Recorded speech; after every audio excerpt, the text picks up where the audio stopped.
Okay, so part 2 of the gammon ham smoking. I've taken them out of the brine, emptied them all out. You can see all the bits and pieces there. Now they'll be soaked for 4 or 5 hours, and then I'll put them in the fridge for a couple of days and then smoke them. Hi guys, welcome back to my shed today. It's raining outside, so we've had to work inside today. Can't work outside. Right, so phase 2 of the smoking of the gammon hams. As I said in the first video, I chopped them all up and I get 3 nice big ones out of it and then lots of small ones. So I did all the small ones in the Shanks last video. So this video now is about these boys. They look at them, they look really nice. They've taken the brine in nicely, nice color and everything like that. So they're basically now ready. I brined these for 14 days. I've had them soaking this afternoon for about 4 or 5 hours just to get rid of some of the extra salts in it. So I'll now put these in the fridge and they'll stay in the fridge for a couple of days. They'll start getting a bit tacky, which is a nice base for the smoke to actually go in. I'll show you a close-up of what these look like first, but then we'll see it at the smoker in a couple of days. Okay, so here they are now, looking all nice. 3 little pigs. They're about just under 5 kilos now, 4.75 or so. We'll lose about 10%, so they'll probably come out just over 4 kilos, 4.2 kilos, something like that once we smoke them. They've really taken on the brine nicely. And they now, as I say, go into the fridge for a couple of days, and then we will smoke them and take them up to a temperature of about 145, 150, 155 Fahrenheit, which is basically a cooked ham. And then you still sort of give them another cooking or simmering anyway for a few hours, and then you can remove the skin and glaze them and that sort of thing, whatever you want to do with them. So that's this phase of the hams done now. So into the fridge, and then we'll see you on the smoker. These hams have been in the fridge now for 2 days. We've got a nice little dry skin on the sides, which will take in smoke nicely. So we're going to put one of my meter, the Meter Plus probe, which has got 2 sensors, one in the end here and one in the end here. So this one here does the meat temperature, and this one here does the temperature of the barbecue. So I'm going to put him in this big one right inside there nicely. That will now go on the bottom rack in the smoker. These 2 will go in the top rack. Okay, so I've got another 2 probes to go into these 2, which are from the Inkbird smoker fan controller, the temperature controller that I'll be using.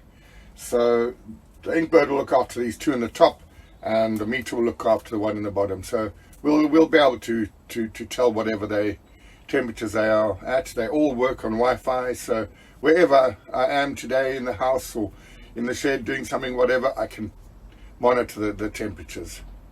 Okay folks, so let's go back to the fire now and get that sorted, and then we'll start smoking. So I have my charcoal starter there, which is now ready, and that's going to be put into the smoker. Okay, so I've set the smoker up for the minion method. I'll be using some ash wood today. So now we can put our charcoals in.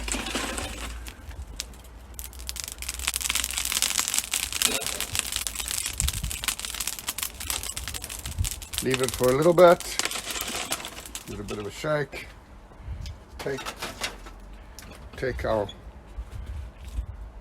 tin out, and then just put some of these wood close-ish, and these others will then start later. So that's it. Put everything together now. It'll start smoking. We'll get up to temperature, then we'll put the meat in. Right, so I put the one in. The next 2 come on in. Inkbird probes get shoved in.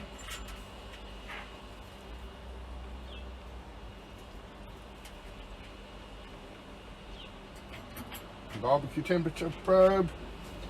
So that's it. You close them up. The Inkbird unit is switched on. It's set to 200 degrees. And now we just leave it for 5-6 hours thereabouts. So let's have a look how it's doing. It's been about 4 hours now. It's looking good. Still a way to go. Right, so they've had about 7.5, going 8 hours now. We've just been running a very low temp, 190 Fahrenheit, and they are looking beautiful.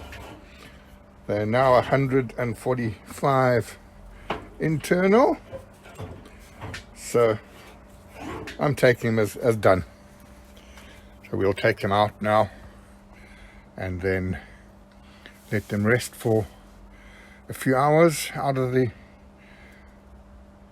smoker, let them cool off, probably even leave them all night just in the shed here. It's nice and cool tonight, and then tomorrow into the fridge for a couple of days and then get them vacuum packed at the butchery. Okay, so now after I've taken the meat out, I've always got some wet wood around. This is from a neighbour's hedge. This is beech. I got some apple today and I got some pear tree today. So I will cut those all up. I'll leave them in boxes around behind the shed here. And then as and when I stop a smoke and there's still some charcoal in that burning in the bottom, I just fill it up like this, close up the lid, close all the vents, and it just dries it out. It's just a way of speeding up the drying out process of the wood.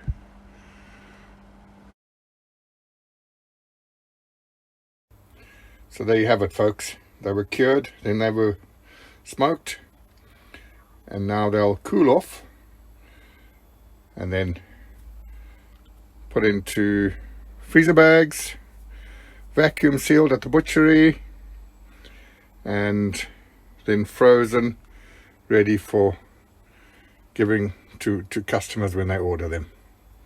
They look beautiful. Oh.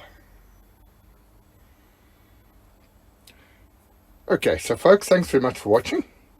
I hope you enjoyed the video. Please like and subscribe if you did. And we will see you on the next one.